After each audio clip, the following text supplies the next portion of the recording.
Hello, everyone, and welcome to our talk. So I would like to start by taking a moment to thank our sponsor, Altos Tequila, who have kindly offered their support to make this all come together. I'd like to start out with some intros. So my name is Kelsey Ramage, and I've had a sustainability bartender education and consultancy platform called the Trash Collective for the past few years. I am also a part of the Bartenders Benevolent Fund in Canada, which is a not-for-profit and financial resource for hospitality professionals up here. So in this seminar, we are going to be diving into some big issues in our industry that the pandemic has really highlighted. So welcome everyone to Setting the Table. We're going to be exploring pay gaps, pay equity, and tipping culture from a global perspective. And my name is Amanda Gunderson, and I am coming to you from Los Angeles, California, in the United States. And I am the CEO of a little nonprofit called Another Round, Another Rally. We focus on needs of the hospitality industry. So we raise two buckets of money. One is for emergency funding, and the other side is for professional development grants. And we particularly try to focus on people who have been traditionally, historically excluded from the highest paying jobs in the hospitality industry. We like to focus on women, LGBTQ, people of color, people with disabilities, and everybody else in the industry. So I'm really excited to be here with everybody today. This discussion around pay disparity is something that I think, most people in the hospitality industry have been having for a very long time. I'm coming to you from the United States, like I said, so I'm coming to you from a deeply entrenched tipping culture, and we're going to get into, really what that means in just a little bit. We also are in a culture where the higher paying tips, those higher paying jobs typically tend to go towards white men. So people get excluded by race, by sex, all of that based on this tipping culture. So we'll talk a little bit about that in a minute too. But right now, I just want to give a little intro to the rest of the show today. So in the hospitality industry, there's a global skills shortage as a direct result of an industry's failure to pay a living wage or provide reasonable work hours, benefits, or basic health care in some cases. That is generally the case across the United States. In North America, we become so reliant on tipping culture from both the employer's perspective and front of house workers, but often this leaves the back of house workers barely surviving in comparison. Right now, it's almost impossible to hire kitchen staff in the United States. And if you do hire, they're very hard to keep because the wage disparity between front of house and back of house is so very wide right now. In the US, it's also hard to compare city by city because in some cities, what you might need to be able to get by might be what somebody else's rent is for the month. So it's just every state has their own laws, every state has their own cost of living. So it can be a very difficult subject to tackle from a global level. So we're going to reach out to some people on a little bit more of a micro scale on that today. In the US, in the UK, we've seen employers move away from the corrupt trunk system. We're going to talk about what the trunk system is in just a minute and work towards recognition with the Living Wage Foundation. Now, this is a great foundation. It's a platform which outlines what a living wage is and educates and, more importantly, regulates employers who choose to pay their employees according to the foundation standards. Now, we've spoken to industry leaders all over the world to get their perspectives on how they've restructured their businesses to be able to pay a living wage and are finding ways of making our industry a better place through profit sharing, redistributing tip systems, offering education, benefits, healthcare, and mental/physical well-being support. So to kick things off, we need to have a look at where tipping culture came from. So please listen to this piece from this wonderful human being, Tiffany Barriere. It's on the history and connection to slavery in North America to the tipping culture. Hospitality, well, it's a verb. It's so many things that embodies hospitality. I believe currently what hospitality represents is a space of giving. Whereas you bring this back 300-400 years ago, hospitality was, well, it wasn't called hospitality. It was service. It was slavery. It was a moment of labor and work, and it was mainly free. Coming into this country, early 1600s, Africans were brought here from West Africa to work, labor, take care, nourish not only the lands, but whoever owned them and their children and their predecessors. And the things that we did as slaves or laborers were to give, clean, grow for survival, for free, or else. There was never any pay for this. Basically, the pay for this in the 1600s, moving into the 1700s, was the chance to live or a home. There was never anything given for the work done. You carry it on into the 1700s and the 1800s, the service industry. Servers, laborers are built to be the backbone of a home. The better and the stronger you were, the better your home was. You're seeing a lot of people in clergy, in politics, in war, that are able to have the best of the best, we'll say. And the best is someone that had a strong backbone, could take a few lashes, produce children to raise so that they could have their family, take care of their family. There was a point they were giving laborers and slaves away for birthday presents, giving a whole human away because of their work ethic and how loyal they were to the family. Cooking, cleaning, inventors. So for me, the later part of the 1700s is where I believe it goes from labor and slavery, which slavery stays around for a lot longer, but we turn into innovators. The country is starting to build here in America, and we're starting to see these laborers and slaves and servers start to create things to make their life easier. Different scoops, dustpans, wagons, buckets, refrigerators, lights. The invention is starting to happen to make the world more easy, but really easy for the slave, easy for the laborer, the person in hospitality, the proper ointments to polish silverware, teapots that are a certain size. There were so many different tools that was created from the service industry to make the world better, yet it still was just seen as the help and the slave that was making this job so easy. You carry into the late 1800s into the early 1900s, slavery is still going on. We've got multiple cultures happening, multiple. Now America's being built. We're having immigrants from surrounding continents come in and need a place to raise their family and live in this free space. Yet to be free in this space, you have to work. You have to show your backbone again and show that you can work. So working for someone for some reason showed some diligent loyalty that you were able to be a human, that you could, when you worked for someone, now everyone's enslaved.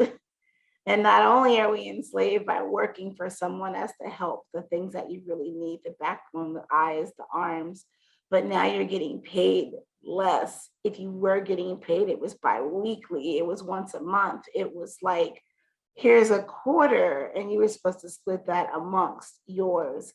Working these crazy hours with no place to really raise your own or live, wash your clothes, eat. The only eating was done at work, and it was then scraps, still in slavery, still with every country. And as America is building the industrial time, I think in the early 1900s to the 20s, America's going through a lot. We've got 2 wars happening. We've got a lot of immigration coming and leaving. America's got a stand pull, but World War I shows a lot of creation that happens because a lot of our at then time slaved humans were sent off to fight for this country. They learn once they go to these other countries how different these other countries are and how they take care of the help, how much they support, respect, and care for the hands that they feed and clothe them, make their drinks. So when they come back into America after World War I, you see that there is a studious style of service now. Art has changed, literature has changed, and a presence has definitely been shown because now these people want to be out hearing some of the best music, dressed in some of the best clothes, and they want to be served by the best. Well, some of the best that are serving them have traveled abroad, some even more abroad than who they're serving.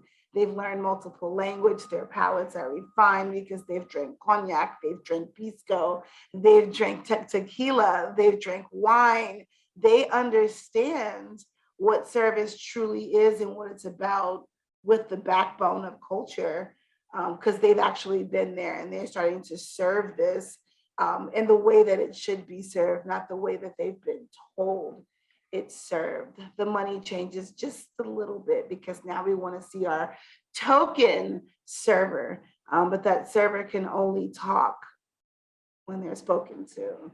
So silent service is here, yet we're the smartest, and we are showing how hospitable we are because we've been where these bottles and inventions have been served properly, and we still want to serve them properly, but we can't to a certain extent because we're not respected in that space.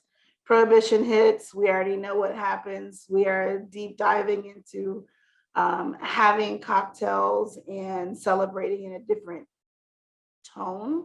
Hospitality is still there, it's secret, it's trusting, it's quiet, it's consistent. After Prohibition, we are moving into the new world. We're seeing a lot of the South and the East migrate to the West. We are being exposed to the Western hemisphere, a lot more spirits, again, more culture, and we're learning how to serve this culture. It's still hospitality now. We're not the servers, we're not the slave mentality at this point. We're doing it out of true respect because we've been impacted by, unfortunately, more wars and more immigrants that have come into the country.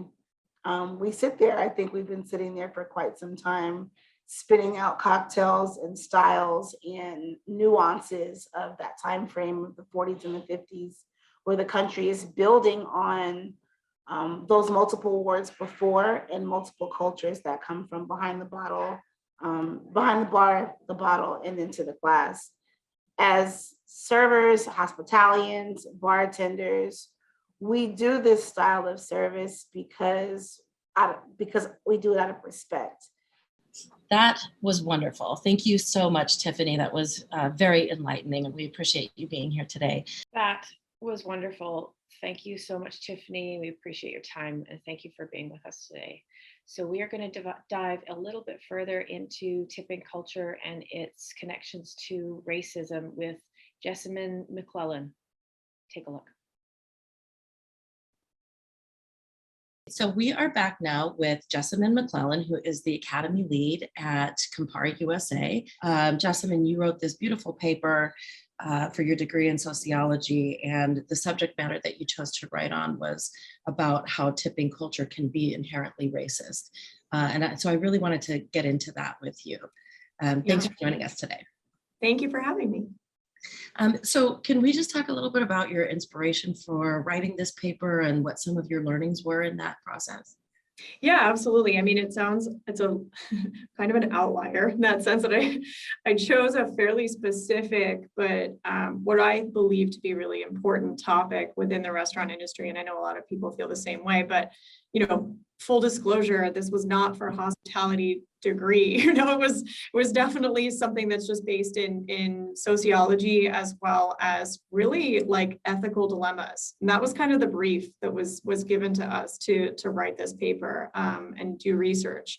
And I wrote it last year. I started it in June, right when everything started happening with Black Lives Matter. And really, I was living in Brooklyn, and there were protests that were happening like down my street every night. And it was a situation that I will remember forever. And I was really moved by. And also I felt like I really wanted to do something about it.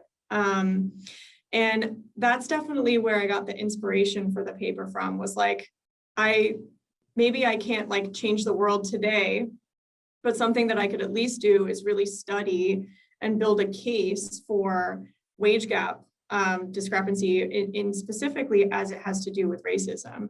Yeah, one of the things that really popped out to me is the numbers that you were able to sort of hone in on, one of which being that in 2019, there was $47 billion estimated to have been given out in tips that year. Yeah. And I really appreciate the fact that you get into not only $47 billion, but that most of that went to the front of house and almost none of it goes to the back of house. That's, you know, and that's where brown people tend to live in the restaurant industry, is in the back of the house. Yeah. Could you kind of add on that? Totally. I think that the intense thing to think about there is that $47 billion is, you know, anywhere from 15 to 20% of the gross revenue of a restaurant, right? Like that's where that number comes from, because for the most part, when people are going in and they're dining out, they're tipping those amounts based on their dining experience. And that $47 billion walks out of the restaurant in the hands of probably less than 50% of the staff that even work there. So not just the brown and black people that are working in the kitchen or are working in lower level tipped positions that don't even see a big breakout of that, but also even management. I'm sure many people have actually worked in a restaurant where the managers made less than the bartenders. And so it's an interesting dilemma of these performance-based positions really kind of gaining massive amounts of equity from the experiences of diners that isn't shared across the board. And there's a lot of barriers to why those types of people, like, you know, BIPOC people, tend to be much more in, less guest-facing roles and positions. One of the things that I liked in your paper too, that you were discussing, is not just the discrepancy between the back of house and the front of house, but the discrepancy between people in the front of house. So, you know, is the black person getting tipped the same amount as the white person? And you had kind of hit on this idea that what tipping does in our culture is it allows the consumer to basically have an economic weapon over the person who is feeding them at this point, or who is serving them or making their drinks. So there's quite a lot of studies done on racism specifically as it impacts like the consumer, right? So a person going into a restaurant and dining, being white or black, and how that impacts the way that they are served. There's very little evidence that actually talks about or studies how a server's race or a bartender's race actually impacts the level of tip that they get. But there is some. The very first study was actually done by, it was actually done on taxi cab drivers. So, tips are across many different industries. We know them, of course, in the restaurant, but, they also exist in salons and casinos and, of course, transportation. But the very first one was actually done on taxi drivers. And they found that throughout that study that consistently drivers who were black were tipped less than every other race, especially white. And this was then kind of taken as a starting point for a professor named Michael Lynn, who actually works at the Cornell School of Hospitality. And the next study that they did was really based in restaurants, because of course, Cornell as an institution is extremely interested in understanding how this is panning out. And they found in that circumstance that people of color who were servers were also being tipped less than their white counterparts. And they did a lot of things within that, because I'm sure maybe some of you listening are like, well, Was the service the same? Are these, was the circumstances the same? Was it a large party? Was there auto gratuity involved? Like there's lots of different factors that could go into why a person may tip more or less, that doesn't necessarily directly relate to race, but they did quite a lot of stuff that was very thoughtful and careful within this study to really control for that. So like making sure that there were, surveys done on the actual guest experience, like did they enjoy their service? And there were lots of questions that were asked that even in the case of a server giving exemplary service, if that person was a person of color, they still did not get tipped more than their white counterpart for the exact same survey of service. So it became really clear that that there's an issue here, that there's a pattern that's happening, especially with people of color within these service positions, who are getting tipped less than their white counterparts. The one thing that you mentioned in there that I thought was really just speaking of food for thought, I was like, I want to eat this whole concept up, is the idea that tipping is already unlawful. Is that, what do you have to say about that? The Civil Rights Act basically barring discrimination for protected class. One of those things is race, which is of course protected under this Civil Rights Act. And that is very much about discriminating in the face of wage discrepancy, right? So if you can't just say, I'm going to pay you less because you're white, or I'm going to pay you less because you're black, like that is a protected class and you cannot do that.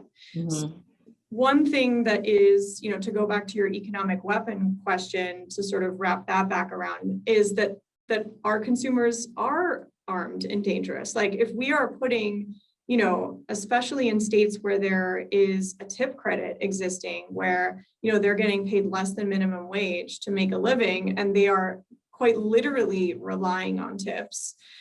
Is it fair that we allow a consumer to make that choice if they don't leave a tip, if they leave a 10% tip, if they leave a 12% tip, but that's right. Still just breaking even for tipping out the rest of the house? Like then that person walks with $0. They work with their hourly wage.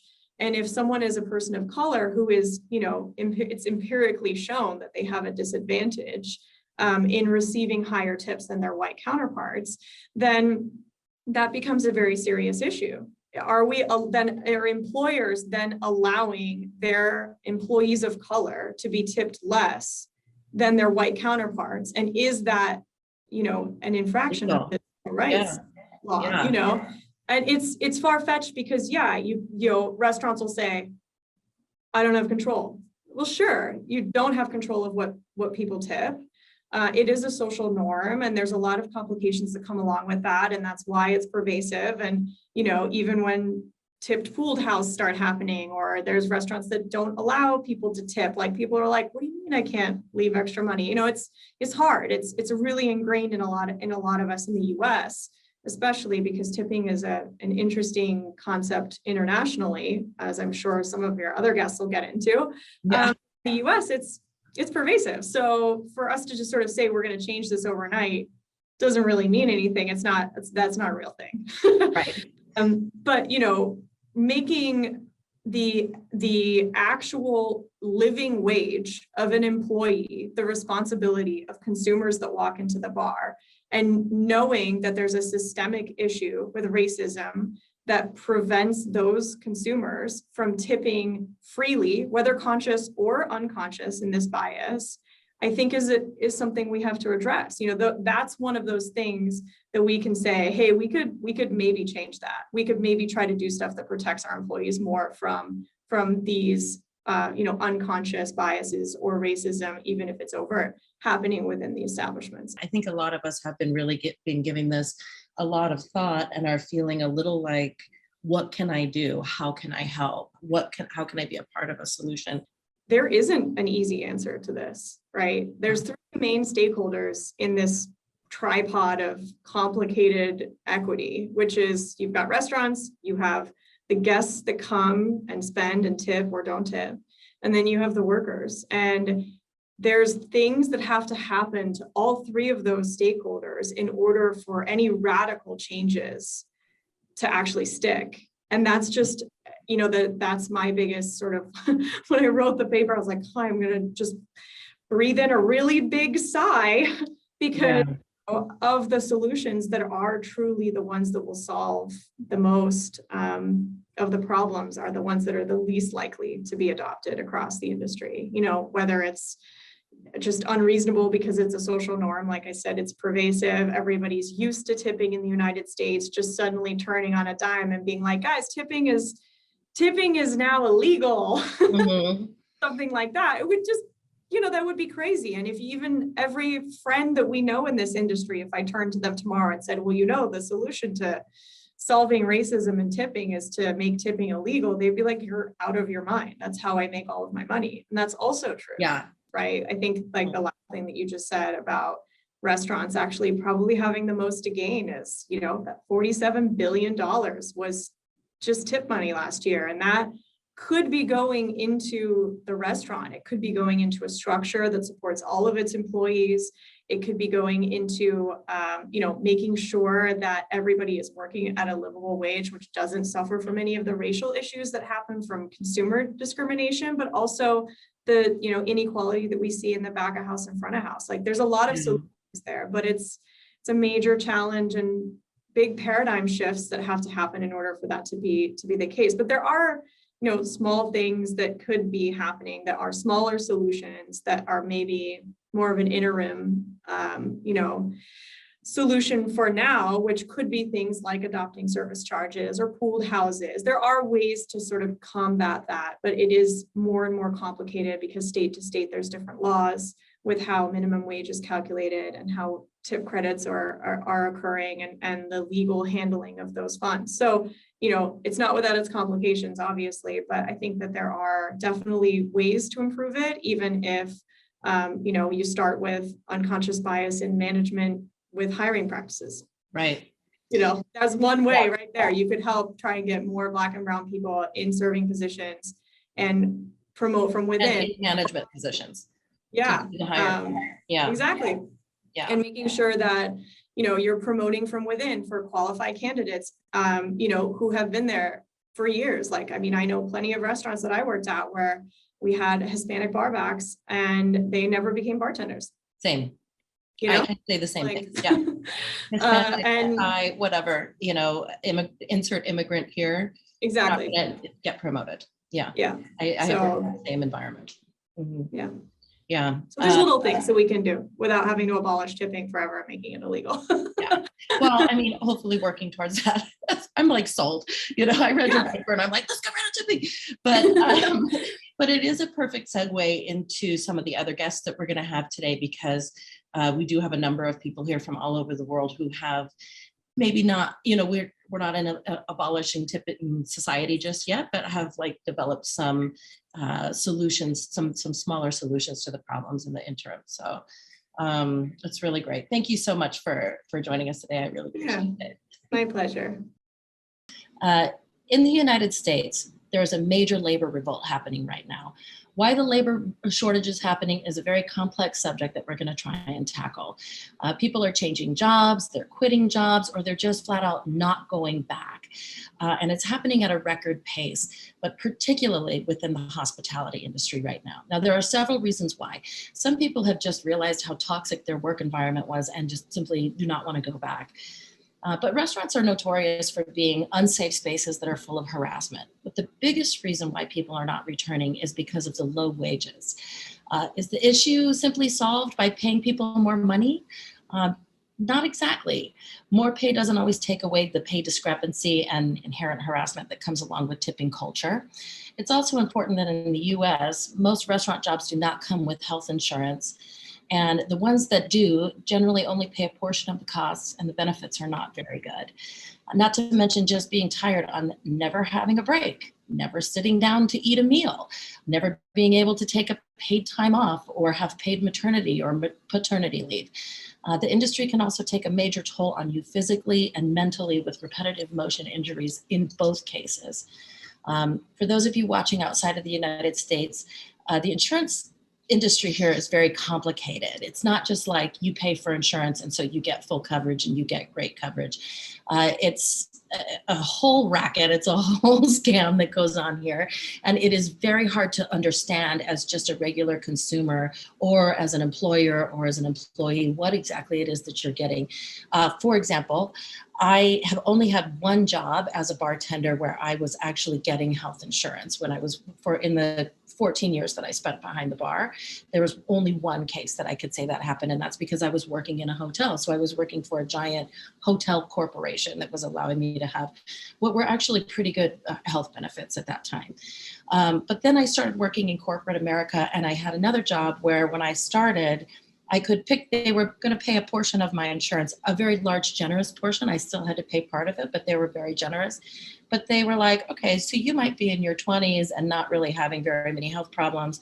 Maybe you pay a little bit less, but have a huge, copay. You sign up for the silver tier. Or maybe you're sort of in the middle, you sign up for the bronze. Or maybe you have pre-existing conditions, a family, you want to have a baby, you get into this gold level. But it was so hard to understand really where you needed to be. It wasn't until I spoke to another coworker who was just like, it doesn't matter how much it costs, get the gold level and get the good coverage, that I actually understood what I was supposed to do, the choice I was supposed to make. So it can be very confusing, even if you are offered good health insurance. But, in our industry, it begs to, the question, what would happen if we just paid people a living wage? What would happen if we all had access to benefits, to healthcare, to mental care, to childcare? What would happen if we eradicated tipping and the abusive culture that comes with it altogether? It's a huge radical idea, and we're going to get into it a little bit today. So the first guest that I want to talk to you about is our friend Jessica Schmidt. She's coming to us from Little Dom's in Los Angeles, California.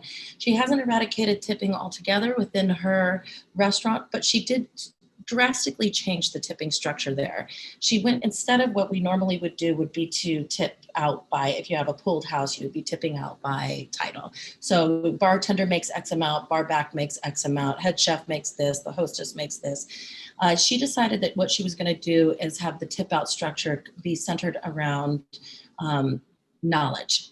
So if you know how to bartend, but you also know how to host and you know how to serve, you might be a 5 in a 1 to 5 system. But if you only know how to host, you might be coming in at a 1 or a 2. So she has this really wonderful system, and we're going to really kind of get into it with her and listen to the pros and cons of how that's been working out for her right now. Welcome, Jess, and I'd love to just hear your thoughts on where the industry is today, how sustainable you think it is, and eventually get into what your kind of answers are that you've come up with to get a little bit more equitable pay. Thanks for the intro. There's a lot of things to unpack there, but I think we can start with the conversation kind of around what we're trying to do with kind of looking for a more equitable system. I think the biggest thing for me right now, where I think there's such discrepancy in the industry, is really the back of house, front of house argument around how tipped wages should be distributed in a pooled house. So we are a pooled house. And we do include the kitchen, but like over the course of this last year and a half with the pandemic, so many new ideas around how to be better, or what we thought like a fairer, better distribution may look like. It's caused a lot of change, and that ripple is complicated because not every restaurant's doing it the same. A lot of us are doing things very differently, especially if we stayed open through the pandemic.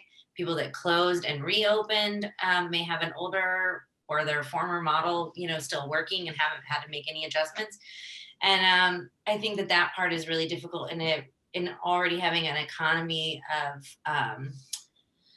like a lack of workers and availability in the economy, and or having workers but just so many jobs hiring, and not having kind of a linear plan as a business right now, or as an industry, I guess I should say, is making it confusing. Everything's kind of confusing. It's confusing for the consumers right now. It's confusing for employees. But I do think we could do better. And it's just hard when you're trying to make changes that may challenge kind of the institution of how we've seen this industry function and its monetary breakdown, you know, for the entirety of my career in the last 20 years. When you're asking people to kind of challenge that concept and think outside of the box that has been built for them, it's a little complicated. So that includes tipping the back of house, you know, the argument of why are they not included in, you know, some of that gratuities, especially with the takeout economy being such a big part of what we're doing right now. We have taken it a bit further and tried to kind of figure out a way to maybe take that system that we were challenging before and say, okay, there's going to be a percentage of this money from the tip pool that's going to go to the BOH. Now we've also tried to create, instead of a title-based tip pool, where we've been working on since March, a tier-based tip pool. And that's both for the BOH and for the FOH. So we get the collective whole of the pool, the BOH takes their cut, and then it goes into their own tiered tip pool in the back of house. And then we have the FOH takes their cut, and we have our tiered tip pool. On both are going to be executed by hours, but then your pay rate is determined by your skill level and or I want to say it's merit based, but it's more just that it's we've set a certain we set certain guidelines for knowledge that needs to be learned to essentially get kind of like a point system in place. So it's either knowledge based or by skill sets. So maybe in the kitchen, your tier, it's a 5-tier system. So there's 1 through 5. So maybe your tier 4, and you can handle 4 line stations, but you can't handle pastry yet. And then the goal is, as we have the opportunity to train, we continue to train up. We're kind of always hiring in at probably a 1 or a 2, and then we're kind of teaching them and promoting up. And so it's this kind of like rotational of hire, but kind of trying to keep people engaged and also interchangeable, because we ran into so much issue in COVID with having to pull people out of the schedule or teams of people out of the schedule if there was exposure. And we aren't totally past that yet. We're all vaccinated. Our staff is 98% vaccinated. But we still have people that get sick, and we've had people now that have been vaccinated and still got COVID. And so we have to pull them out of the schedule, and you still kind of have to follow that protocol of, I need to protect these people. We don't want people that feel bad coming to work. Right. So that interchangeability has been really valuable, not just for us as a business, for me as an operator, but also for the team, because it's really hard when you're so dependent on a handful of people that can only handle saute, or a handful of people who can only handle host, or a handful of people who can only handle bar, and somebody like that goes down, then as a team, we're all stressed if there's nobody on the team that day that can cover it. So it's kind of a culture of trying to motivate people to cross train. Yeah. And then also hopefully have some empathy for each other in a way that they understand the jobs that the others have done. So my line guys rotate through the dish pit. Most of my servers know how to either host or handle the takeout. All of my bartenders can also serve. We're just kind of in this way where we can kind of help each other and step in and be more of a communal team throughout service when things do get a little bit hairy. This has been a really interesting conversation. Do you have anything else that you want to add to it before we wrap up? Oh, just on the point of health insurance at this point, I think with knowing that kind of COVID is everlasting, it seems like for a long time to come, it's been wildly beneficial for us to have staff members that have insurance that we can just ask them to go test for free, because there's so many places that you can just walk into and get a free test with insurance that are nearby and easy and a little bit effortless. Whereas I think you can get like turnaround tests, 48 hours, but they're a little more complicated if you don't have health insurance, finding those free tests. So I think all employers at this point should really be doing their very best to get that going, just to help create safety for everybody and to feel good and to make it easier for you as the employer as well in the house right now. Yeah. All right.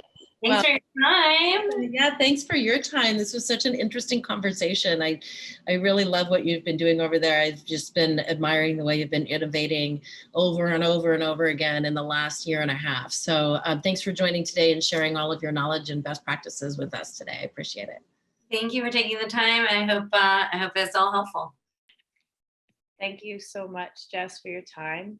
We're now going to head over to Albuquerque, New Mexico, where bar owner Kate Gerwin is tackling this issue very differently. So she's recently opened a bar called Happy Accidents, and in doing so has written a higher than living wage straight into her business model, which has completely changed how bars are doing business there. So she's given us a very in-depth look at how that's going for them. Have a look. We are one of the poorest states in the nation. Like we literally are. And we have a lot of homelessness. We're number 3rd for crime. I mean, it's the land of enchantment. Like it's not that, but it's, so minimum wage here for tip pool employees is $2.13 an hour. And it has been forever. Minimum wage was just raised. So I'm not even in the Seattle, the California, where it's up in like it's $9. And it's tough. Like it's really tough here. Cost of living is definitely lower for sure. Living wage here is somewhere between $11 and $12. That's what they consider living wage. We pay $15 an hour, right? That's our base pay. And we offer health insurance.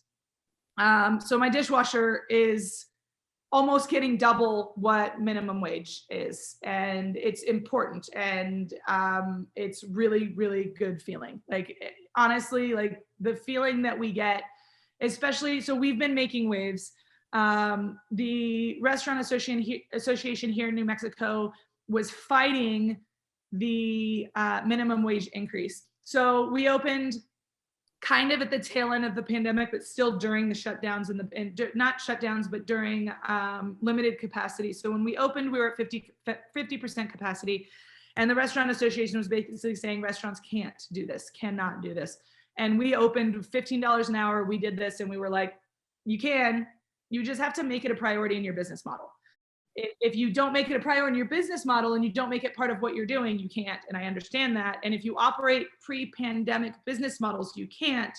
But if you just say, this is just as if you were saying, I have to legally pay minimum wage, if you put in your mind, I have to legally pay a living wage, you just build it into your business model. So there's a bar down the street about a block from us. And we're in an area called Nob Hill, which is like kind of the hoity-toity hipster area. It's a nicer area. There's a bar down the street that got on the news because they put a sign in their door that basically said our kitchen is closed due to the Nazi governor, blah, blah, blah. Yeah, like it was pretty bad. We can't afford to pay staff, and with unemployment, we're not getting any staff. And there was a meme that went out on Reddit. I didn't even see it until weeks later, but it like went viral. And it was like, actually someone in Minnesota sent it to me. A bartender in Minnesota was like, do you know that this is like, you're literally making Reddit history? And it was like geckos complaining they can't hire staff. Meanwhile, a block down the street, and I can send it to you. Meanwhile, a block down the street, Happy Accidents is paying $15 an hour, and they're thriving. And we on the weekends, I'm not gonna lie, we have a line. And I didn't realize how many people were paying attention to the fact that we pay people. So like, I've had a lot of people comment and say like, we come here because you guys are paying a living wage, you're setting the example. So since we've opened, I've known of like 5 or 6 places, and I've had a couple distilleries. I've had a couple people reach out to me and say, look, we have this in our sights. We see what you're doing. We're looking to make changes. Bourbon and Boots, a bar downtown, they reached out to me. They were like, can we get in touch with your insurance broker? We want to figure out how to do this for our staff. It's not like I want to like toot our own horns, but like, I just basically said, I have to do this. It's not that it's like, it's just, I have to, it's the right thing to do. And everyone's kind of like, well, if they're doing it, then we need to do it, because then we won't be able to retain employees and we look bad, or they just want to do it and they've wanted to do it and they're raising their prices and they're making it a part of their business model. And literally everyone has been like, I'm here for it.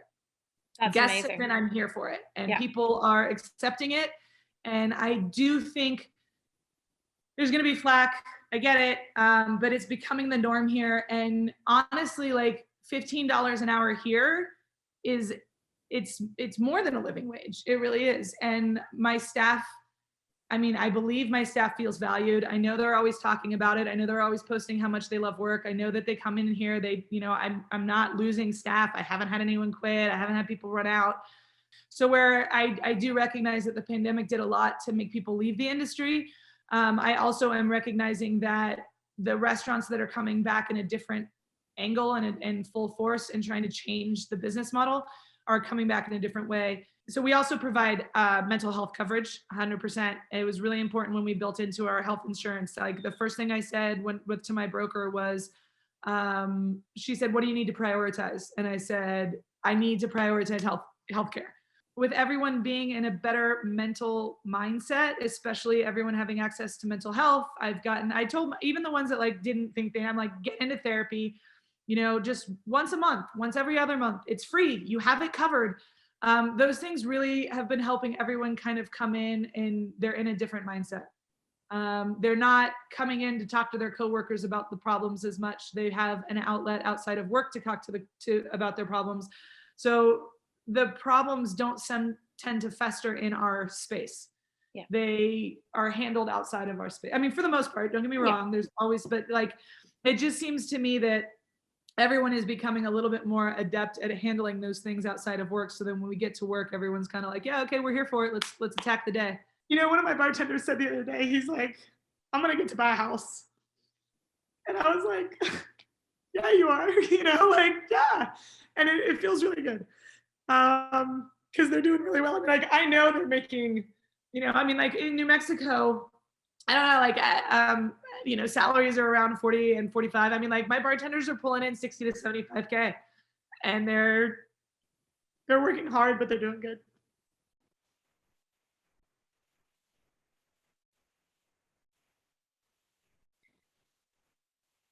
That was such an incredible testimony. Thank you so much, Kate, for your honesty, transparency, and all your work you're doing to change how our industry is operating.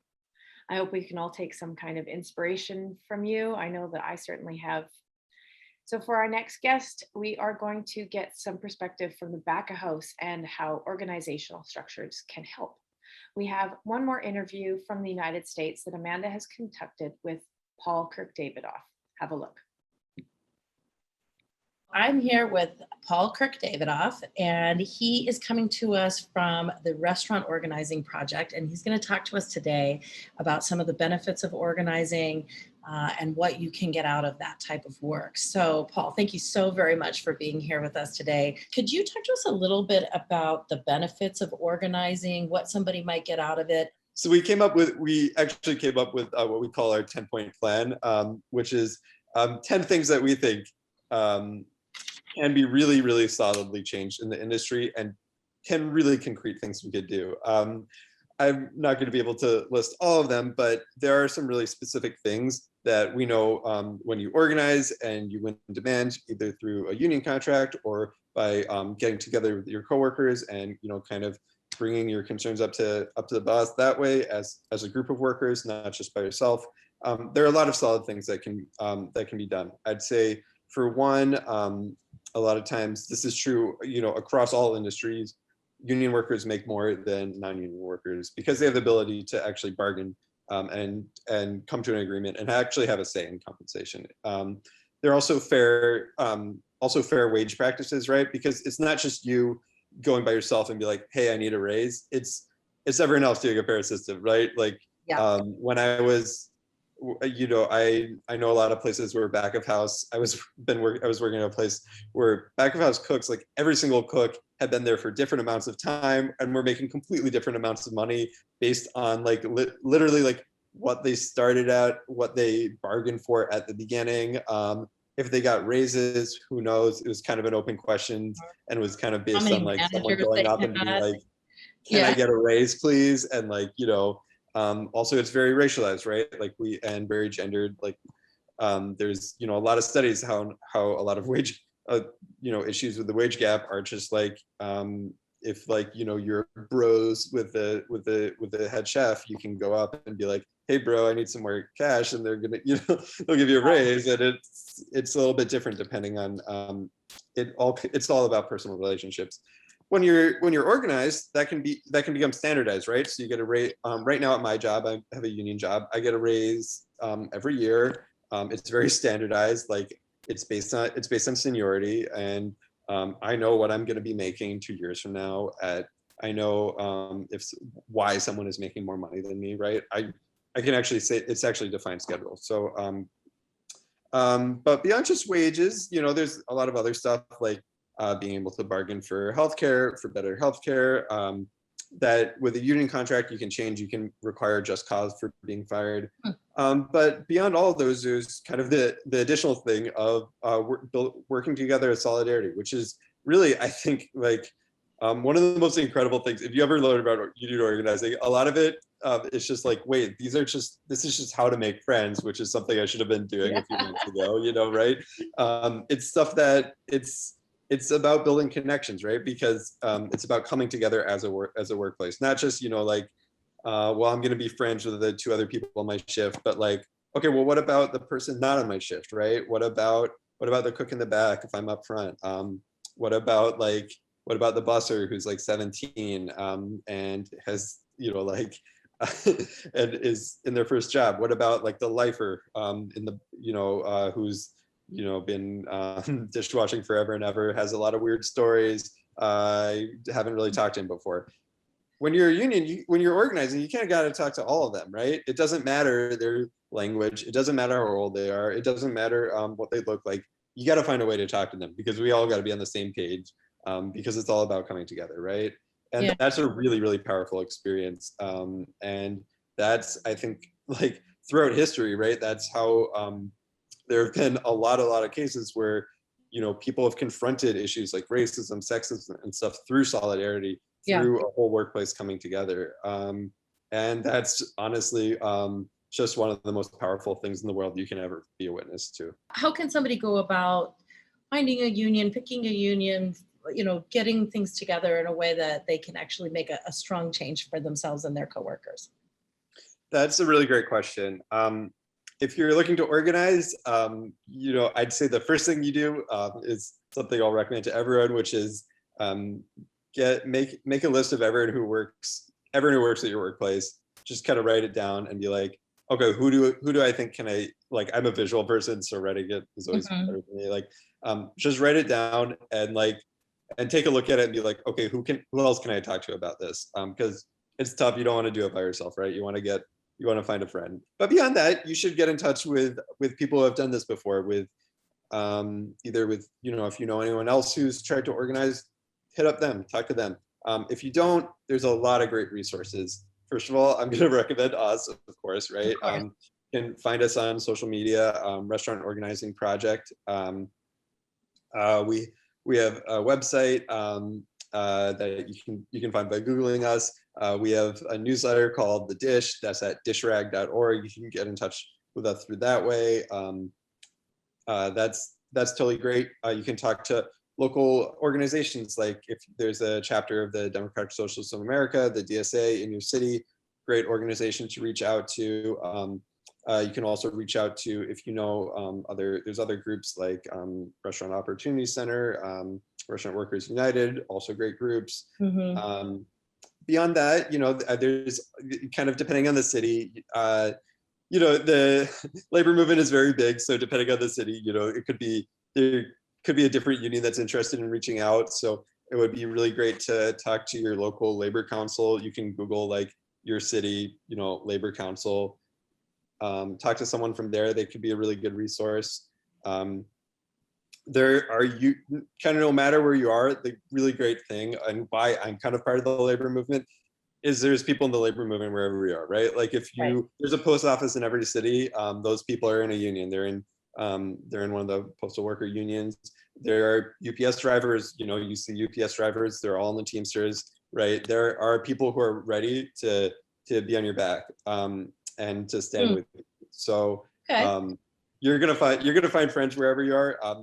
But you just gotta get talking. So if you text us and we don't respond, and you can't find any unions, at the very last, go into the post office and talk to one of them, right? Okay. That's No matter awesome. where you go, the really great thing, and this is true, if you ever go to a picket line, if you ever hear a strike is going, you should just go ahead and go to a picket line, because they'll be happy to see you and you should support them. But you'll go and you'll find there'll be other people there who are also not workers not workers on strike. They're just other people from the community, because the really great thing about the labor movement is that we all have each other's backs. So there will be people to help you out on this.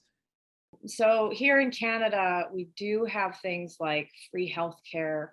However, prescriptions, dental and mental health care, optometry are all paid for through the individual or through health insurance, usually paid for by an employer. And unfortunately, these types of benefits are pretty uncommon in bar jobs, very similarly throughout the US. Furthermore, tips work very similarly to the US. Employees are commonly paid minimum wage, or in the case of kitchens, sometimes even a day rate, which is hugely problematic because it enables an employer to get away with paying less than a minimum wage when the hours worked are taken into consideration, and in many provinces keeps them from having to pay overtime. Vacation pay is another massive issue. Usually the employer is required by law to ask the employee whether they want to have their vacation paid out over the course of the year at a rate of, I think it's 4% added onto every single paycheck, or they can bank them and use them as vacation pay. Unfortunately, obviously tips don't get counted towards the vacation pay. So when you do actually take your vacation, you're taking a huge hit financially. Minimum wage here in Ontario is $14 an hour.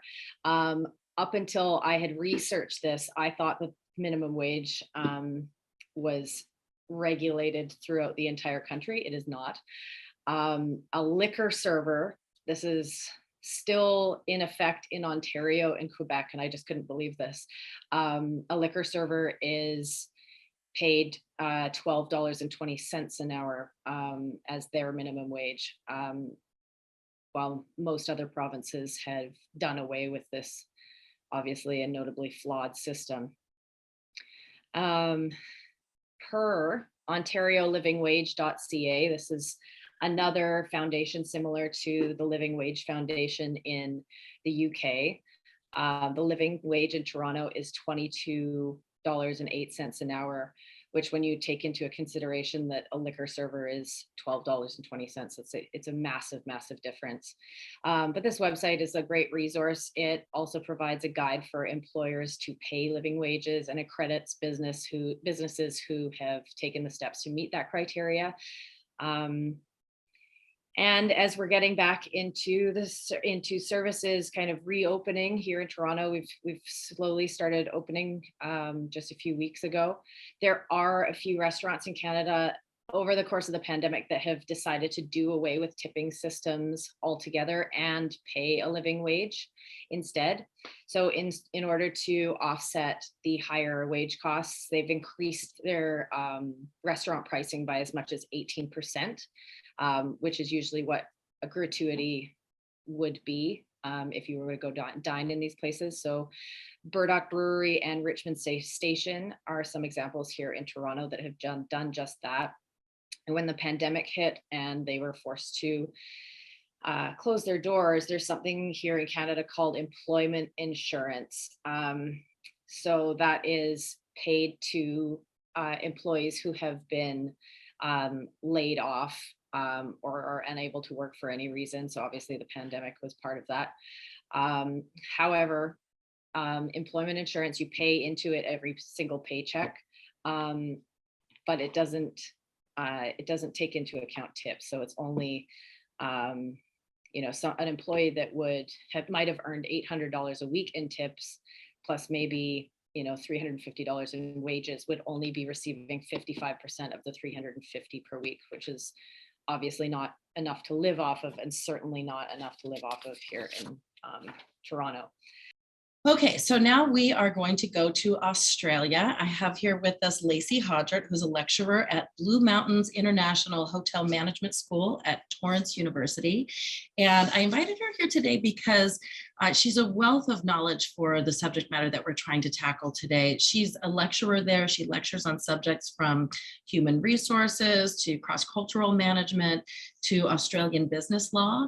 And she's currently working with students from all over the world. So she's going to give us a real global perspective. So Lacey, thank you so much for joining us today. And I really wanted to bring you in because I feel like in a lot of ways, the Australian government has got it figured out. And I feel like there's a lot of best practices that you guys have implemented in place down there that allow people to have a living wage that we could all learn from. So I just wanted to get your opinion on this particular subject matter. Awesome. Thanks so much, Amanda. So I'm originally from the United States, and so and in working in bars and in the industry back in LA, very aware of kind of how challenging it is to make a living. When I moved over here, people couldn't believe that I worked 3 jobs, and it was just normal to work at 2 or 3 different restaurants to make money. Here in Australia, things are a bit differently, are kind of done a bit differently.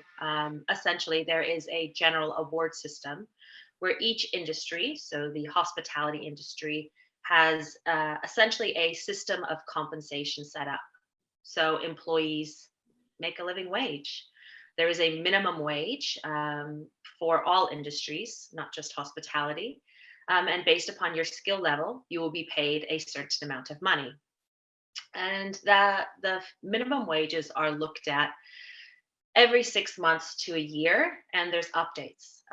So to give you kind of a bit of perspective, somebody who is, it's called a food and beverage level 1 here in Australia, would be somebody who would not take orders, but rather, serve food, just go ahead and run food out to tables.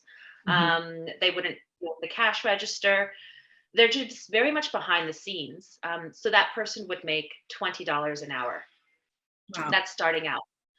Wow. Yeah. So they worked a full week if they were a part-time or full-time employee. So if you're a part-timer, you have to work at least 20 hours. Full-timer, 38 hours. It's a 38-hour work week here. It's so different. It's amazing. Come on. But yeah, I mean, it's just under $1,000 a week. Wow. But you make extra money if you're going to be working on the weekends. So your Saturday wages is $25 an hour. Wow. And that's because people should be home with their families. That it's different, essentially. There's a value that is put on that weekend's time, and that people should be, it's time to rest. And so you make more money on those times. Public holiday rates. So for, again, somebody who is essentially unskilled or is in training to be skilled in the hospitality industry, their holiday rates is $55 an hour because it's a holiday. It's a holiday. So it's very different here. But I think the biggest disparity, the biggest difference is what you're entitled to as a part-timer or full-timer employee. So a part-timer or full-timer employee here, you get 10 days of sick leave. And Amanda, we were talking about this. Like, yeah. I always went to work sick. I mean, if you called out sick, you were seen as weak. Yeah. And that's just very much not a cultural thing here, that if you are sick, you need to stay home. Mm-hmm. So part of what I teach is wellness as well. And so in order for somebody to feel, in order for someone to contribute, to feel at ease, they need to feel safe. And a way that people are, in order for someone to feel safe, right, if they're comfortable and relaxed, they're then more motivated. They can be more productive.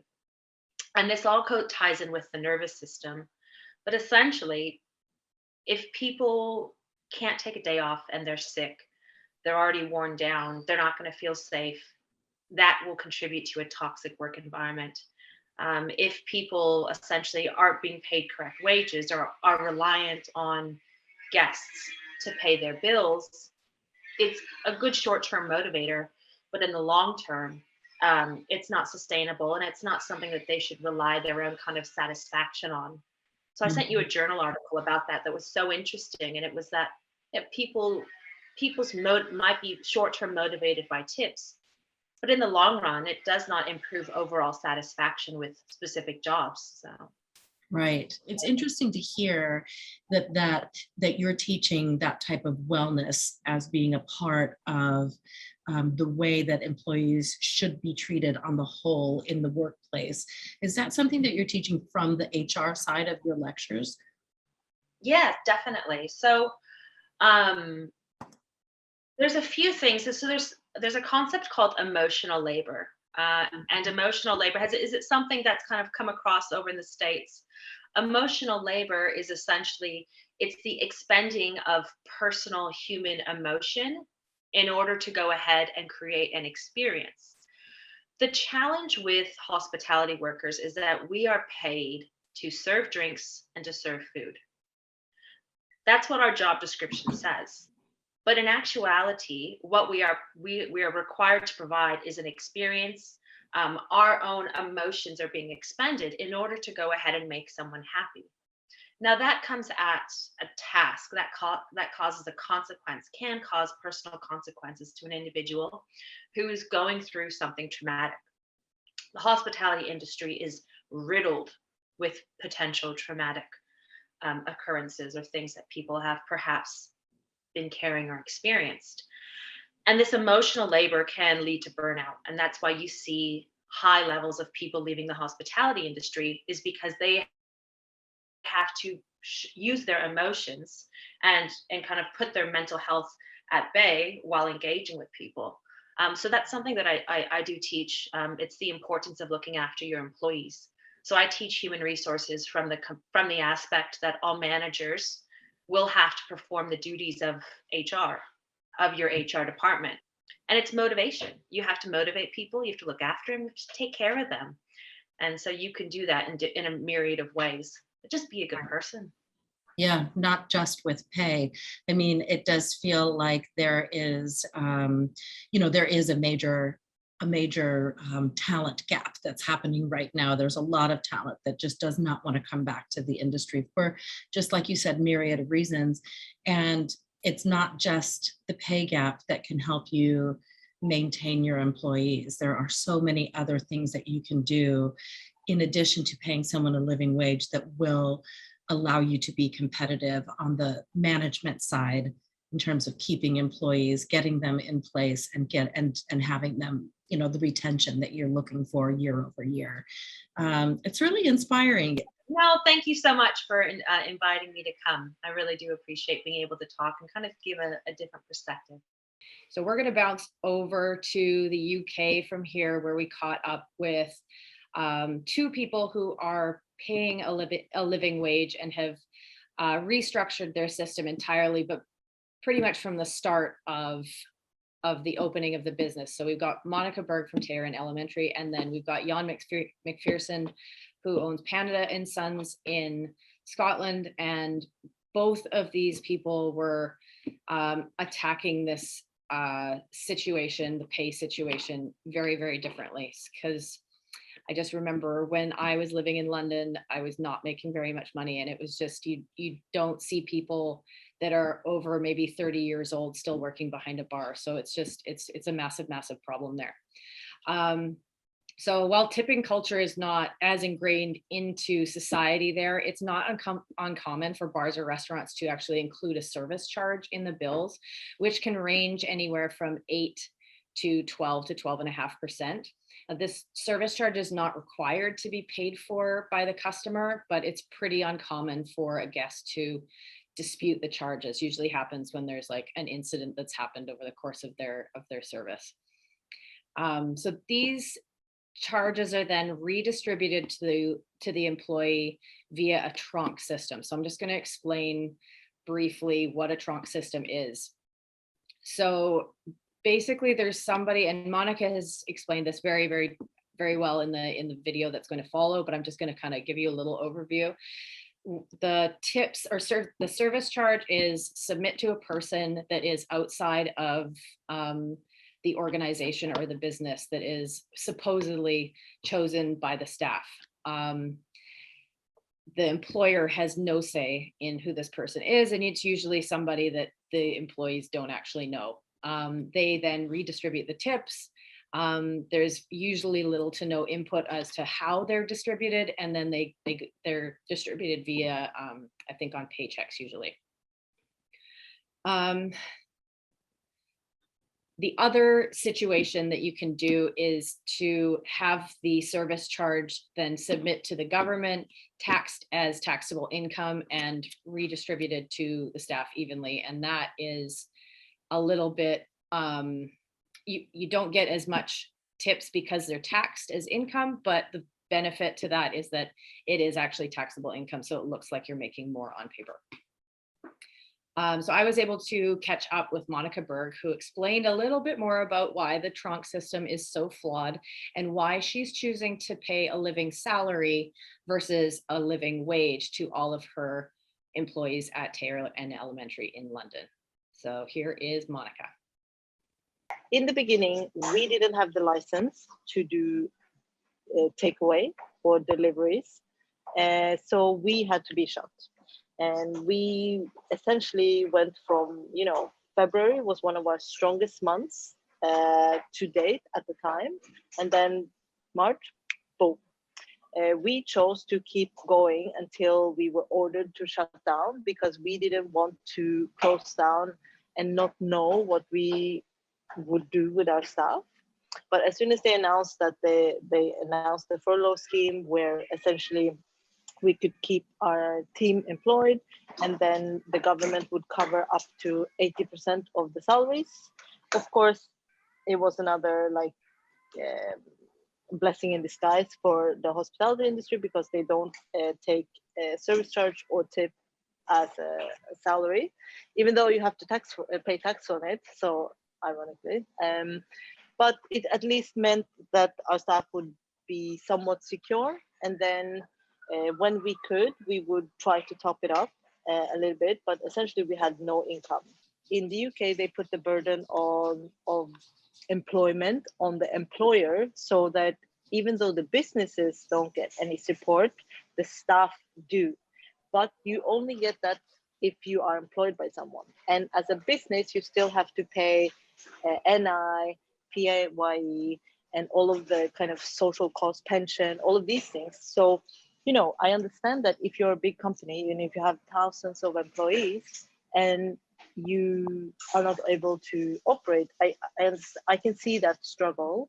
But as a smaller company, even for us, it's like thousands and thousands of pounds each month. All of our staff are on salaries. The reason for that is because one thing that I've always observed as a staff member or employee or whatever is that, in the months that are really busy, you always kind of depend on your staff to step in and work a little bit extra and they're happy to because they make more money. That's fine if you are paid by the hour. But what about the quiet months when the revenue is just not there and you start to see how can I cut? And the answer for many places is you start sending your staff home. So all of a sudden you're saving money, but at the expense of your staff, because all of a sudden they don't even know how much money they're going to take home at the end of the month. So what we wanted to do, and the reason why we chose to have salaries, even though a lot of people advised us against doing that, is we wanted to take away the financial pressure of the quiet periods so that here that even if it's January and it's super quiet, or it's October and it's really busy, your salary is the same. And our salary follows the London living wage. And then on top, you have service charge, and then you have tips. Because those two, of course, they are very welcome addition at the end of the month, but service charge and tips should not be part of your basic salary because they're not fixed, you know, like if the bar is really busy and is doing really well, everyone gets more money because the service charge is higher. That's fine. But if the bar is not busy, you shouldn't get less. The salary is one part. And as a business, you need to budget for salary. If your budget doesn't allow you to pay your staff, then the budget is wrong. Service charge is split equally between all of the team members, kitchen and bar. Doesn't like depend on your seniority or whatever. If you work service, you get service charge. This money should go to the staff. And I say should go to the staff because obviously it means that it doesn't always, which is sadly the truth, because there is such a thing in the UK called trunk, which is essentially, well, it's a super complicated system, but essentially what it is a business, a hospitality business that has a trunk system essentially runs two payrolls. So you have your salary, which is what the business pays you, and then you have the trunk, which is run by someone chosen by the staff to represent them. This is called the trunk master, who has 100% authority, and you cannot question anything. You have no insight. So essentially what you do is you take all the money that is service charge income at the end of the month, and you transfer it just to a separate account, which is controlled by the trunk master. But obviously, as you can probably guess, there's a lot of, I don't know, dodgy business. I don't know how to say it. I don't want to say it, but like it is. And because also a lot of people say like, okay, so a manager gets this amount, server gets this amount, bartender gets this amount, KP gets this. So it's, I don't know, it's not necessarily the fairest system. And also a lot of places traditionally have said, you know, this is how much you're going to get paid, but then they don't necessarily tell you what is the split between the salary and truck. In my opinion, this system is just designed for some people to make more money, but actually the people that are on the floor every day and making that money, they are not necessarily the beneficiary. And that is a shame for me, because I think that, you know, doesn't matter how much you love your work, doesn't matter how passionate you are, if you're worried about paying your rent or about paying your bills and all of these things, you just can't do as good a job as you would want to, because you're always worried about other things. You do provide for certain things for your staff, maybe not only financially, but the commitment to, you know, be a positive influence in your employee's life, or to fight for them, or to be in their corner. And then again, on the opposite side, they commit to, you know, to working, well, of course, but to also be part of creating that dream. But, you know, that dream can change. But at the same time, I think last year, if anything, we learned that nobody's going to come and save the day for us in hospitality, I mean. So we have to do it ourselves. But what we lack is kind of the systems that makes that happen. And so, you know, I think moving forward, I think at least for myself, all I want to do now is to become more independent and to know that, you know, in the future, as long as the bar can operate and whatever, I don't want to be dependent on the government or anything, because I will take care of myself the way that I want to take care of that. Money is one thing. Yes, we all need money. Like, let's not even try to say anything else, but we also need purpose. We need to learn some things. We need to feel happy, and that's the difficult thing right now, I think, for everyone. So because living wages are so different in London, because the cost of living is quite a lot higher than the rest of the UK, we really wanted to catch up with somebody from a smaller city to get their perspective on paying a living wage and how actually doing things like profit sharing with their employees has changed the way they do business post-pandemic. This is a really inspiring and interesting talk. So we're going to play a little clip from Jan McPherson's interview. He owns and runs Panda and Sons in Edinburgh. So he's given us quite a refreshing take. So we're going to play that clip right now. Well, I think when I was bartending, like it was just kind of like, your rightful path of working crazy hours, getting paid minimum. But, you have some drinks, which was kind of like made up for that. But, I started writing down things I wanted to change in terms of making it more of a professional industry and, actually having it more of a longer term career path as opposed to, I guess, people hit a certain age and they're like, I need to find a new job because of the kind of the pay ceiling, basically. So, one of them was hours worked and another one was paying people for a highly skilled job, and minimum wage is a big insult to that. And so I wanted to change that, basically. And yeah, I just remembered from me, like what I would like to do, if I was still working for someone else. And, I really like to try and change things and make it better and hopefully lead by example. So here we've got an organization called the Living Wage Foundation, and they've got two brackets called living wage and real living wage. There's the rest of the UK, that's a certain kind of recommended bracket, and then London have got a slightly higher one just because of the living cost is higher there.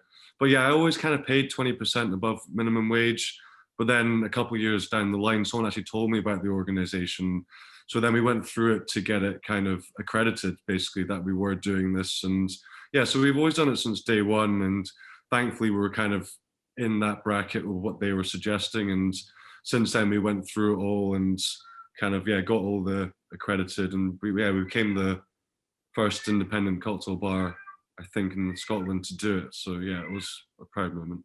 I think for us, I think there's always been this like insecurity or stigma from most of our industry that, oh, we can't charge that much for a cocktail, but if you're really trying to be the best of the best and you believe in your product, you should. And we really factor in our staff costs into that. So, if we have a pay increase, because like the real living wage kind of increases every 12 months, we increase our drinks accordingly to that. So we do factor that in to that. But we also do our profit share. But then, so we find by doing this, they have more incentives to reduce waste and maximize profits, because at the end of the day, the staff will win and we win. So it's a win-win situation we're trying to create. So we give 20% of our profits to all our staff, but then we always try to make it fair. So there's variables. So obviously it's every 12 months. So someone that's worked full 12 months gets 12 months. Someone that started,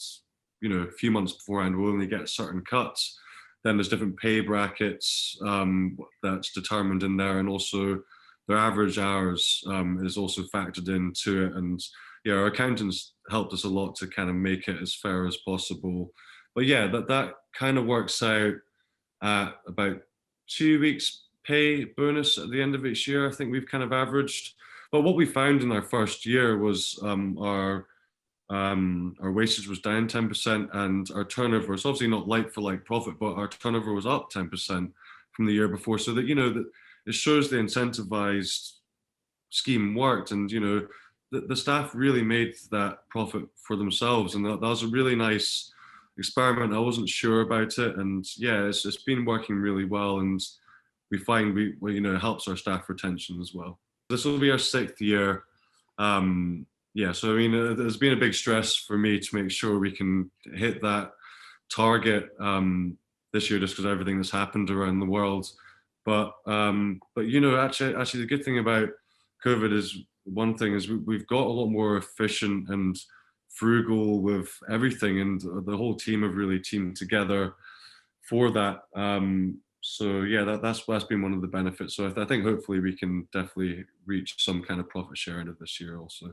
One good thing about the staff shortages I've seen is a lot of bar owners that criticized me to my face about me paying my staff like this are now paying their staff like that because they have to. So, you know, fair enough, maybe it's not the way I'd like to have them been making that decision, but at least it's forced them to be better, to pay. But now for us, we're like, okay, we need to get even more competitive, and how can we offer that? So the way I'm looking at it now is our profits margins are actually getting better. Not that we've added any extra cost, but we've been more frugal we used to have so much just stock sitting in the back, and we've really started utilizing it more. But what we're doing now is, rather than myself and my business partner keeping that added profit, we're trying to go, okay, well, the team have really helped us with this, so let's increase the pay accordingly to this increase, and also the salaries for the managers as well. So we're trying to make it so, like, you know, all the guys and girls are really, if they're benefiting us, they're going to benefit as well. So yeah, we're constantly reviewing pay actually now, every probably 4 to 6 months now, as opposed to trying to do it annually. One thing we've done is we're not open 7 days because of the staff shortage, because we could have, but that means of me making the staff work 60 plus hours, and I'm just not willing to do that actually. I'd rather keep my staff than burning them out and losing them for just thinking about that. Like we looked at the model, and we looked at that we could still make profit within 5 days, and we'd rather grow organically. So we are constantly looking for staff like everyone, but we don't want to burn out our staff. So yeah, at the moment we're closed Monday, Tuesdays at Pandas and Hoot. Actually, I think with all the incentives we have for the staff, actually our managers are actually pushing us, like, we really want to get open on those days, rather than me trying to be the bad cop and forcing them into something they don't want. They really want to increase profits. You know, we've been very transparent with them, what, you know, more about GPs and all the wastage ways. So like even our normal staff have got kind of a general understanding of some of the basics of management, basically, because we want them to understand where the money goes and where we can really improve it for all of us. So yeah, they're pushing it. We're trying our best to find staff, but it's nice to have the team wanting to increase the days as well, which is great. So I think that those two, thank you so much, Monica and Jan, for sharing your perspective. I think it's really important to have such a global take so that we can all, you know, share information and kind of absorb how different cultures have attacked the tipping issue and the living wage issue globally. So we're going to stay in Colombia for a little bit, as lockdowns were, of course, a massive issue globally, but especially in smaller cities that are very, very tourist driven, such as Cartagena. So lockdowns were, of course, a massive issue in our industry, resulting in a global skills shortage, as many hospitality staff left the industry in search of better working hours, pay, and benefits. So we caught up with John Trin from Alquimico in Cartagena, as he tackled this issue in a really unique way. So in 2018, the bar had actually joined a collective working to facilitate the flow of organic resources and produce directly from locals instead of through intermediaries, to support the local economy and guarantee the freshest ingredients to serve at the bar. Alquimico is a huge bar. So to keep up with the demand, John actually acquired 25 acres of farmland originally meant to supply the bar with ingredients. So however, once lockdowns were announced, John was forced to get really creative in order to find work for his staff. So right kind of as the lockdown was happening, him and his team secured approval from the Colombian government to safely move their staff from Cartagena to the farm located in the municipality of Finlandia, which is more than 800 kilometers and a 20-hour road trip. And he managed to bring with him 49 of his employees, so whoever kind of wanted to come. So we caught up with him to find out how that project has been going and how he was able to keep those employees employed during the entire lockdown. So we're going to play that clip right now.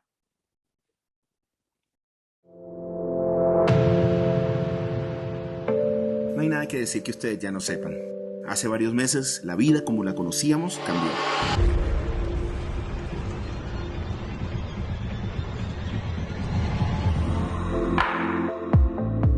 Sin embargo, poco a poco iremos adaptándonos a este nuevo orden. Las fronteras volverán a abrirse, la libertad de circular, la vida como creíamos conocerla.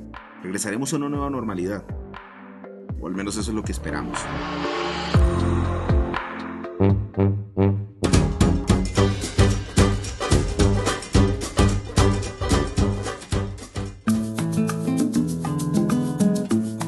La industria a la que pertenezco, de alimentos y bebidas, ha recibido una de las peores partes de esta pandemia. No solo aquí en Colombia, sino en todo el mundo. Nuestro principal activo es la gente. Por ello, mientras todos los servicios se van reactivando, nuestra industria se adentrará en lo que seguro serán los días, meses o tal vez años más difíciles de su historia. Por lo tanto, nos toca esperar. 19. Hay que decir que la Heroica es una de las ciudades con más muertes por la propagación de este virus. En el químico llevamos un poco más de 50 días cerrados. En sus casas el personal de bar y servicio se ha dedicado a estudiar, seguir preparándose, pero sobre todo a alimentar la paciencia, a esperar ese momento en el cuando nos digan que podemos regresar a hacer lo que amamos, lo que nos apasiona y motiva cada día. En medio de todo este disparate surgió una opción. No hay una fecha definida para reabrir y como están las noticias se ve y se siente que va para largo. Entonces podríamos quedarnos en la ciudad, dejando que se acumule la renta, los servicios y los gastos en general. O irnos para el eje cafetero, a unas 15 o 20 horas por carretera desde Cartagena. Aprender a trabajar la tierra y vivir de lo que ella nos da, hasta que se normalice un poco toda esta situación. En el papel parece simple, tramitar permisos, embarcarnos en el viaje y llegar a Finlandia. Sin embargo, no todos los del staff podemos viajar. Los permisos no son nada fáciles de conseguir y en la carretera habrá muchísimos obstáculos. De lo que sí estoy seguro es que será toda una experiencia que recordaremos por siempre. Acompáñanos a ver cómo llevamos el bar a la finca, a la tierra, al génesis de todo. So in December 2018, I bought a farm of around 10 hectares, like approx 25 acres, in one of the most fertile regions of Colombia called the Coffee Axis. So the initial idea of the farm project was simple, to support a significant percentage of the production.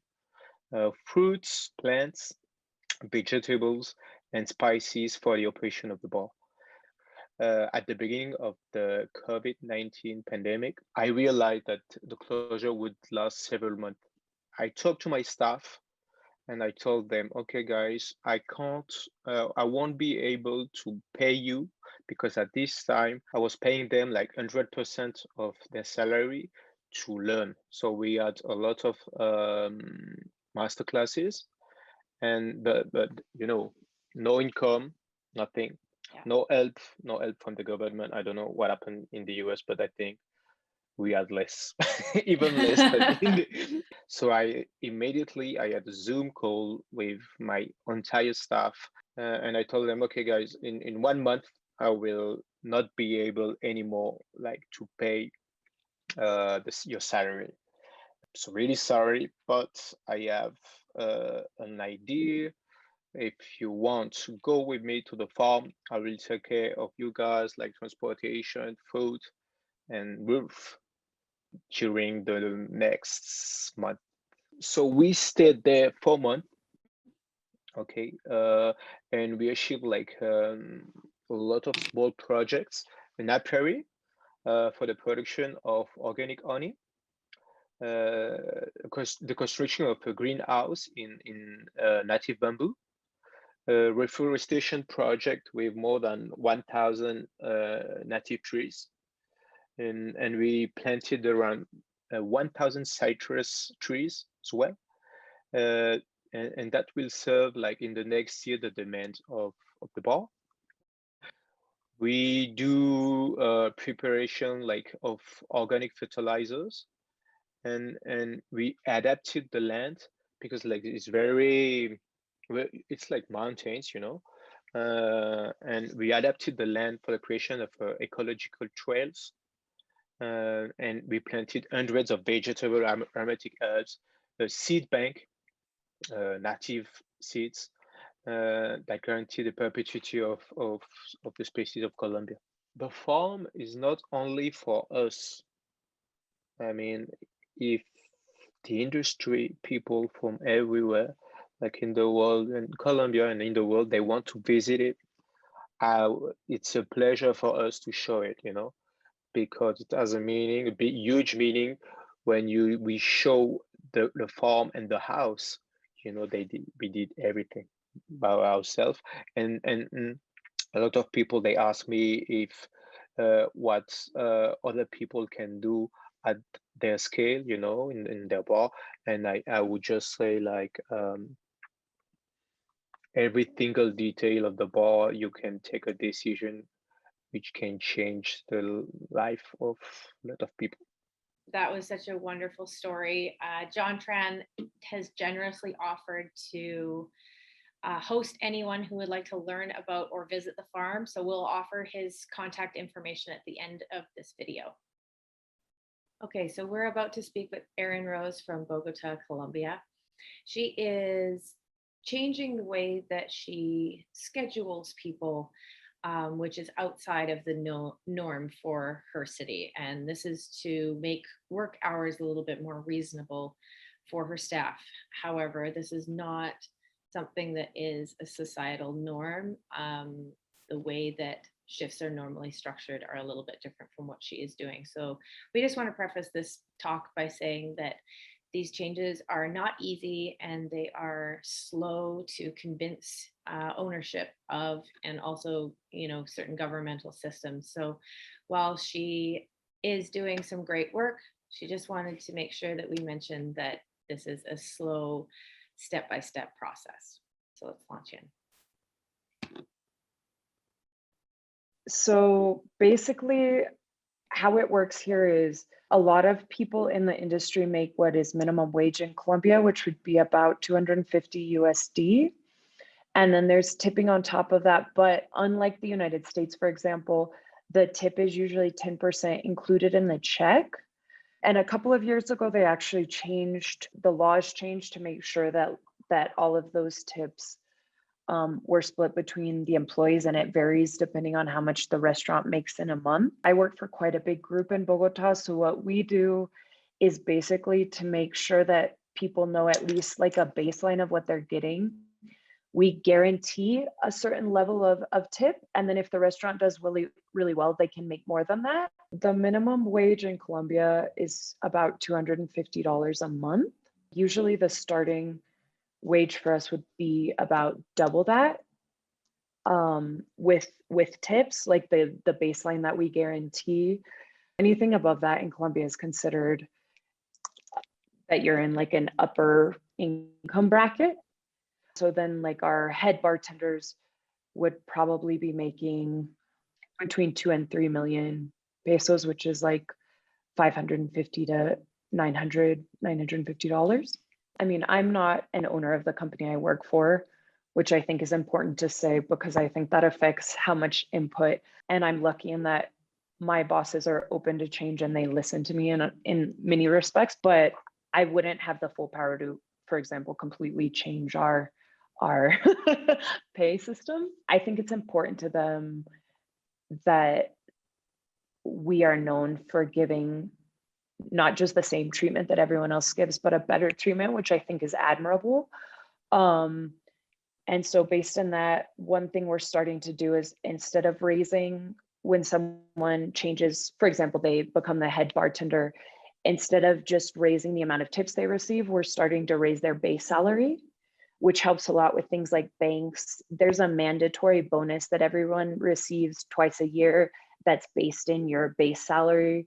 So being able to start adjusting base salaries instead of just adjusting the amount of tips that they receive is also, I think, a really big and important step. And I live in a very nice neighborhood in Bogota, but I have a studio apartment and my rent is about 2 million pesos a month.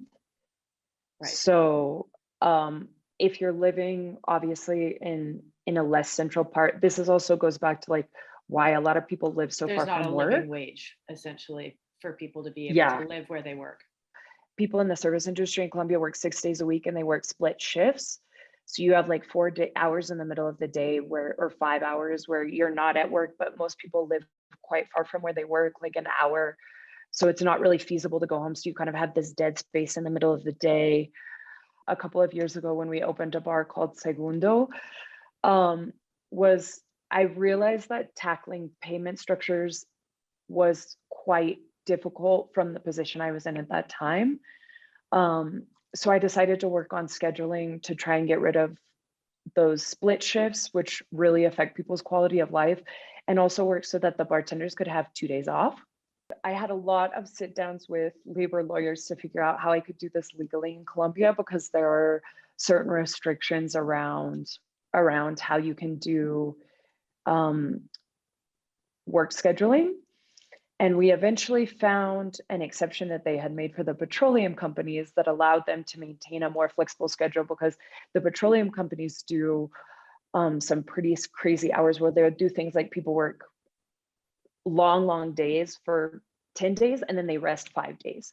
So we decided to try and use that exception to make a schedule where the bartenders could rest 10 days a week, or rest 2 days a week, and then they would work longer shifts the other days of the week, but they wouldn't have a split shift. So before the pandemic, this schedule was working 5 of our 13 bars, and I was working to try and get it to some of the other bars. Pandemic brought that back because we ended up reducing teams. But for example, in the online liquor store and bottled cocktail business we started, right now that whole project, not just the bartenders, are managing that schedule, which has been a really big step to have a whole project of ours where everybody is resting 2 days and everybody has this more flexible schedule. I actually have been kind of loath to talk about it in these contexts because I feel like it's not as far along as I would like it to be when I talk about it. But sometimes I think that change is like that.